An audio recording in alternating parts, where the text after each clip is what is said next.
C'est un recours porté par une coalition regroupant la quasi-totalité des partis politiques et organisations de la société civile malienne. Depuis le 10 avril dernier, un décret des autorités de transition interdit toute activité politique dans le pays.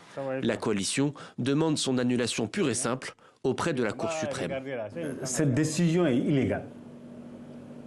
C'est une décision totalitaire et liberticide. La façon dont on peut suspendre un parti politique est clairement définie dans la loi.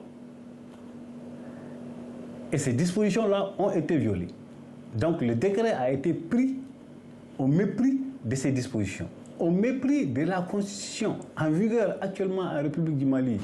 Au vu du contexte politique, cette démarche auprès de la Cour suprême a peu de chances d'aboutir. En cas d'échec, la coalition de partis politiques et organisations civiles se dit prêt à continuer le combat. L'affaire pourrait être portée devant d'autres juridictions nationales, mais aussi internationales. Une manière d'alerter l'opinion publique. Du côté des autorités de transition, pas de signe de marche arrière. Au Mali, les partis politiques sont devenus comme des tonneaux sans contenu.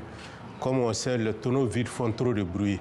Aujourd'hui, ils sont d'un côté, les adhérents sont de l'autre côté. Malheureusement, comme ils ne parlent pas le même langage avec les adhérents, ils se trouvent isolés et ils sont dans la frustration.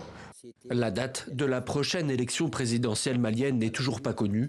Les autorités au pouvoir assurent qu'elle sera mise en place une fois l'ordre rétabli dans le pays.